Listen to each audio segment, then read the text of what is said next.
Hello, my name is Ben Clark and I'm a training manager at GS1 UK. I'd like to thank you for joining me today on this webinar. This is a recorded version of a session we run regularly designed to provide our members with an understanding on how to identify their products through correct GTIN allocation. In the presentation, you'll notice the examples used are primarily grocery focused. However, the rules we discussed today do apply across any sector. But if you do want a bit more of a deep dive on how to allocate GTINs in healthcare or marketplaces, we've got e-learns, webinars and class courses available to help get you up to speed. Have a look under support and training on the GS1 UK website for more details.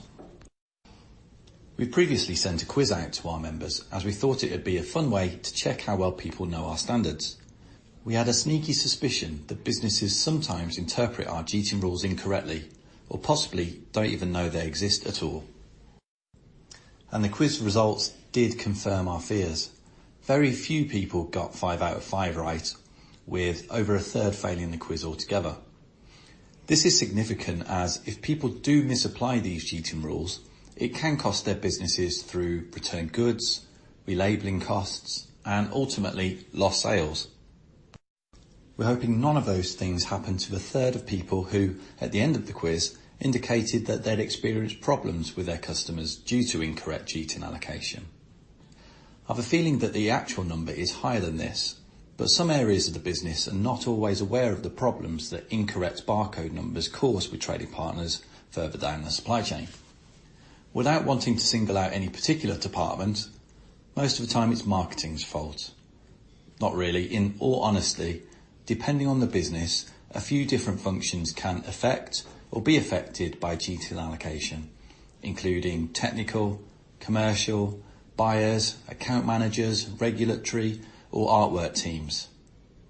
So first things first, we're going to get some of the basics nailed. This is an example of why GTINs are important. We've got 3 medical device manufacturers making 3 very different products, but they've all happened to use the same catalogue number or product number, whatever you'd like to call it. This means if I'm a hospital, it's impossible for me to order via that number or do stock keeping via it, or importantly, do any recalls via that catalogue number, because I simply don't know what product that number relates to. The numbers clash. It's not a problem that's unique to healthcare. In retail, Debenhams offer concessions so other retailers can sell products in their stores. And as it happened, Sports Direct happened to use exactly the same numbers for their products as Debenhams do, which again meant you have a number clash and it caused supply chain issues and issues at point of sale. How we prevent identification issues like this from happening is through the allocation of GTINs, or Global Trade Item Numbers, sometimes known as EAN, UPC, or simply barcode numbers. The GTIN can be used to identify any item in any sector at any point of the supply chain that may be priced, ordered, or invoiced. Whatever you call them in your business, GS1 has developed a standard to help industry make consistent decisions about how to allocate GTINs to products in the first place, and then which changes to products will require new numbers. To kick things off, I'd like to clarify some important assignment considerations. It's the brand owner's responsibility for allocating GTINs. If it's your name on the product, it's your legal responsibility. The numbers should be unique and traceable back to yourself. Which means that if anyone's doing any contract manufacturing for you, you should provide them with your numbers. They're just doing a service for you. It's your product, they're making it for you. Therefore, contract manufacturers in India, China, wherever they're based, should always obtain the numbers from the brand owner. Now, there's no need for a distributor to allocate a new number to an item that already has a GTIN. If it already has a GTIN and a barcode on it, why would you replace it? However, if you are doing something to that product, i.e. repackaging it or relabeling it or maybe putting it into a kit, then you may need to give it, or probably will need to give it, a new number to identify it. It's no longer the original product, so therefore it makes sense to change the number. And finally and importantly, you can never ever reuse any GTINs. So there was a time whereby you could reallocate GTINs if the product had been obsolete or out of the supply chain for 4 years. But now, with the advent of online retailing and people selling things online, products never really die. There's always going to be information out there and things will always be searchable. And for that reason, the GTIN should stay with a product for the life of the product and forevermore as well. Even if you no longer sell that product anymore, the GTIN should always relate to it. So never ever reassign any numbers. So we just discussed that it's the brand owner's responsibility to allocate these numbers, and it's therefore their responsibility to make sure that all these numbers are allocated correctly, i.e. each product type has its own GTIN. So if you have a t-shirt available in 17 colours, and each colour comes in 4 different sizes, that's a total of 68 GTINs you need to assign across that product range. So one GTIN can only ever be associated with one product type. The same number should never identify 2 or more different things, or you're going to get some serious supply chain issues.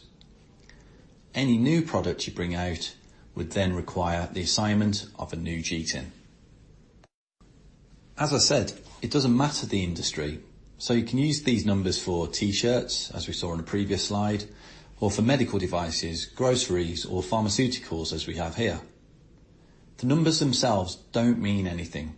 They are simply a unique key to pull information from a database. For this reason, you need to ensure that you allocate a new number for each different type of drug in this instance. You need to allocate new numbers if the drug's then available in different potencies, or if you introduce a new line that contains caffeine, for example. The GTIN is used to identify that specific product line and its associated attributes. You also need to allocate new numbers for every different net content of the product you sell. So this could be by count, like for these Kit Kats, or by net weight, or by volume. They're basically all new different product lines which require their own unique number. You also need to allocate a new GTIN for each level of packaging hierarchy. This is because the GTINs will be used for different purposes. The GTIN on the consumer item will be scanned in a barcode at point of sale, and it will pull up the product's price for the consumer. Whereas the GTIN on the case is used by retailers for ordering and stock keeping in warehouses, logistics and supply chain sort of scenarios. The GTINs pull out information about that specific packaging level. So that's a little bit about how you allocate numbers in the first instance, but how are the numbers constructed? Well, there are actually different types of GTINs available to you as GS1 members. The most common of which is the GTIN 13, which is what we've got here. All GS1 members are provided a GS1 prefix that is unique to their company.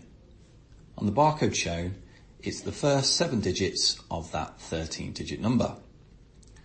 Because the prefix is unique to the member, any GTIN created from that prefix is also globally unique. The system only works as long as there's no number clashes. We can allocate different length prefixes based on the number requirements or size of the organisation. So the 7-digit prefix shown can create 100,000 GTIN 13s. Some smaller members only have 1,000 numbers available, which is still more than enough. GTIN 13s can be used to identify any item anywhere in the world, but there are some other numbers that you should be aware of. So, time for a fascinating fact.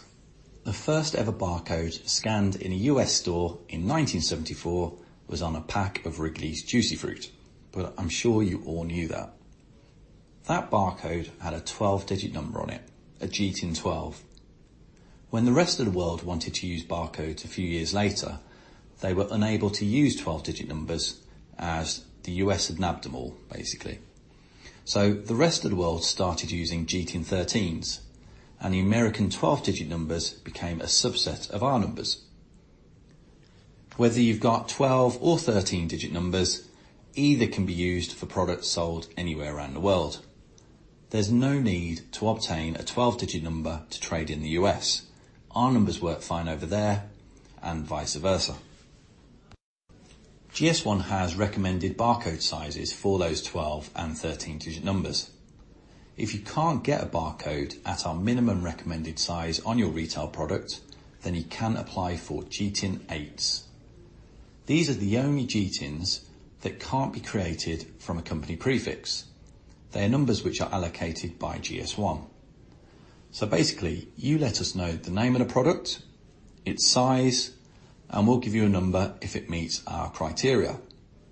For boxes, the surface area of the largest side of a printed label should be less than 40 square centimetres. And for tubes or cylinders, the diameter should be less than 3 centimetres. Fascinating fact number 2. The cream egg is the least scannable item in the UK. There are actually people out there who have memorised the GTIN so they can enter it manually when they do experience problems. I'm not one of them. Now, if you remember earlier, we mentioned that you also need numbers to identify different packaging levels. You can use GTIN 12s or 13s to do this, but you also have the option of creating GTIN 14s. These numbers are created from the GTIN, which is used to identify the consumer item.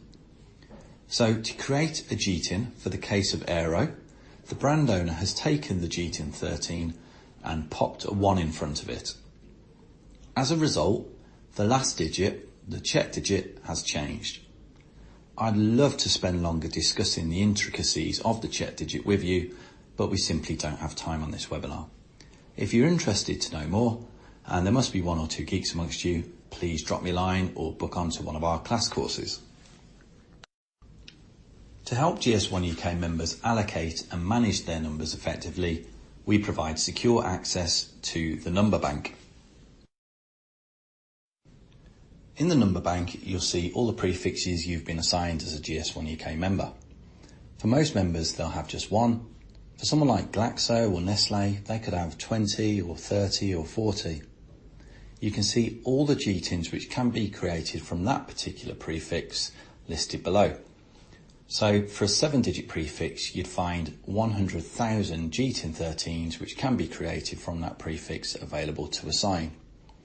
If it's useful, there's an upload and download functionality, so you can actually use this in conjunction with Excel. What we recommend you do is just work your way through your list of numbers, allocating a new number to a different product type sequentially. Don't try and be clever with the numbers. They shouldn't mean anything.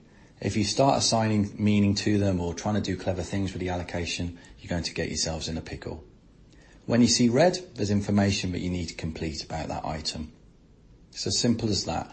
Please use this tool if you possibly can, because if you use Excel or something like that, you might get yourself in a right mess.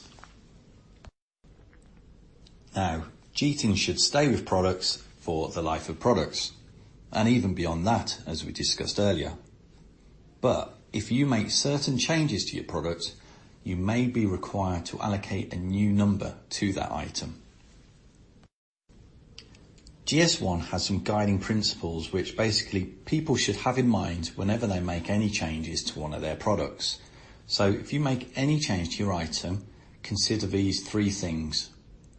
First off, is a consumer expected to distinguish between the old version of a product and the new one? If they are, give it a new GTIN. Are you affecting any regulations or liability disclosures through the change to your item? If you are, give it a new GTIN. And if the change you're making is going to substantially impact the supply chain, again, you should give a new GTIN to the updated item. So we're now going to work through some examples of product changes in the following slides. Feel free to play along at home. There are no prizes or anything, but you are allowed to feel smug if you get them all right. So as a brand owner, you are introducing a bonus pack.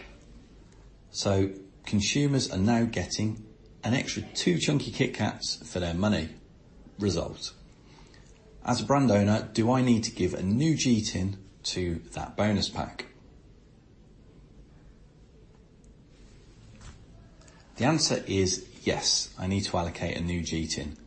Basically, whether you're adding 2 extra things in free or increasing the percentage, like, 10% extra free, something like that, whatever sort of promotion it is, where the consumer is getting a bonus, all it is essentially is a net content change. They're getting more for their money. If you think about it, net content, the declared net content is on the pack itself, shelf-edge labels, or retailer websites these days. So if you change something fundamental there, you also need to allocate a new GTIN. Consumers and trading partners would expect to distinguish between the old one and the new one. Okay, as a brand owner, you're updating the artwork. So do you need to give it a new GTIN? Well, for this one, it's really quite a minor change. So you'd keep the same GTIN for this. Ultimately, it's not affecting the consumer. It's not affecting retailers. They don't really care if you've changed the graphics or the artwork. In fact, no one really cares, except maybe marketing, you'd hope. You've got to be pragmatic about these sorts of things, and ultimately that is still the same can of pop that retails at 50p, and the artwork doesn't really affect the supply chain or the consumer. The last time we did this webinar live, we had a question about, if the artwork includes competition or something similar, maybe a coupon or vouchers, something like that. No, you still wouldn't allocate a new GTIN if you just included something on your artwork. There is a separate rule though about time-sensitive promotions. So for example, if you had an Olympic version of Pepsi, for that one, you wouldn't need to change the GTIN on the individual can, but you could change the GTIN at case level. And by doing this, you can ensure that those Olympic cases are actually in store during the Olympics and don't miss it. They allow you to control the supply chain processes better. So you're changing your finger of fudge, so it's now price marked. So do you need to change the GTIN? For this one, yes, you would need to allocate a new GTIN. Again, last time we did this webinar, one of the comments in the chat field was, it depends what the old price was. Well, actually, no, it doesn't. The GTIN doesn't actually contain any information itself. All it does is pull out information from a database. So one of the bits of information that a GTIN could pull out from a database is the price. So for that top finger of fudge, all the GTIN will do is tell you it's a finger of fudge. These are the ingredients, this is how big it is, these are the allergens. And what the retailer could do is then give that finger of fudge whatever price they want. They can sell it at different price marks. However, the bottom one, that is a 20p finger of fudge. The price has now become a characteristic of that chocolate bar, and you need to differentiate it from the other version. So yes, if you make it a price mark product, or then you start changing the price of it. So if it becomes 21p and 22p in line with inflation, you need to give new GTINs for each of those different prices. I've just realised I said finger of fudge a ridiculous amount of times in the last minute and a half, so I do apologise for that. So the brand owner is reducing their packaging size by 30%. Should they allocate a new GTIN? Well, the answer to this one is yes. Basically, a change of over 20% to a product's dimensions on any axis, so height, width or depth, essentially you need to give that item a new GTIN.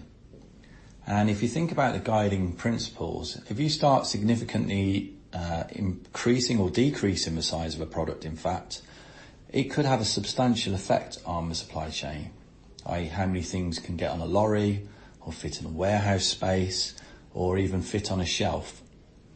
So we often get asked by people, well, how did GS1 arrive at 20%? Well, we didn't arrive at that figure in isolation. We got together with supply and demand, so retailers and brands, who agreed that 20% was a sort of reasonable figure. because brand owners need some leeway, materials and manufacturing processes change, but all the retailers need some level of accuracy about the dimensions in order to plan their stores accurately. So that rule is in place, 20%. That is the only rule the 20% factor applies to. So quite often we get people quoting that 20% to do with all sorts of things, including artwork and ingredients. But no, the 20% rule only applies to dimensions or packaging size and gross weight. So if your packaging suddenly gets 20% heavier or lighter, you're going to need a new GTIN. So we've got some shower gel here, and if, as the manufacturer, I've gone from 7,927 mint leaves to 7,926, do I need to allocate it a new GTIN? So for this one, no, you wouldn't allocate a new GTIN for this. We'd class this as an insignificant ingredient formulation change.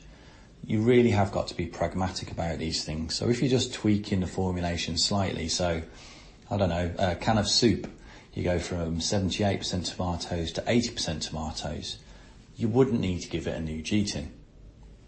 However, if you're changing something significant, like you're adding peanuts to a chocolate bar, then most definitely you would need to give it a new GTIN. People need to know about that. People could have allergies. And so, as we said, these GTINs help pull out nice, accurate, rich information about products. And if you're changing something really critical, like allergen information, then yes, you need to give it a new GTIN. If you're slightly reducing the amount of mint leaves, no, you wouldn't. Again, a great question the last time I did this webinar was, who decides what is an insignificant change? Well, it's not really us.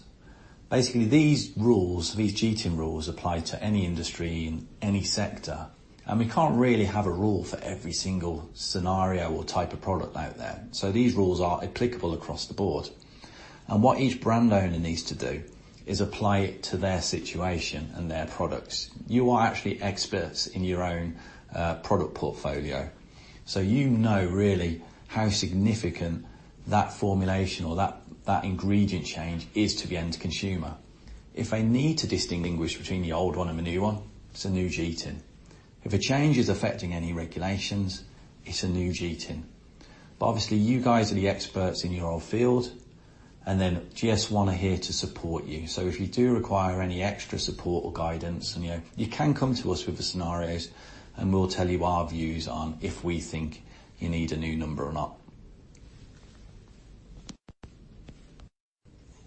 So I get more and more depressed when I show this slide. Quite often I use this in classroom training, and I quite often get blank looks from all these fresh-faced individuals who've never heard of a marathon. Well, for your benefit, a long, long time ago, there was a chocolate bar called Marathon, and they changed the brand name to Snickers. We haven't got time to argue the rights or wrongs of this on the webinar, but should they have changed the GTIN? Well, brand name is really quite a fundamental characteristic of an item. And if you change something significant like the brand name, you should change the GTIN. If you think about it, again, it's on the shelf edge labels. People search for it online on retailers' websites, so people will be searching for Marathon or Snickers. Don't forget the GTIN pulls up all this information. And if you change something fundamental like the brand name, you should also change the GTIN. Again, there's a question about, well, what if they rename the product? So, for example, you've got shower gel and you change it from comforting to enlivening. The product name, no, you can slightly alter that and change the odd words here or there and keep the same GTIN. But something fundamental like the brand name, there's no sort of leeway. So, Opal Fruits to Starburst, Jif to Sif, you need a new GTIN for each one of those new versions. So that was just a handful of scenarios to get you thinking about GTIN rules. It's not always black and white. You do have to think about them a little bit.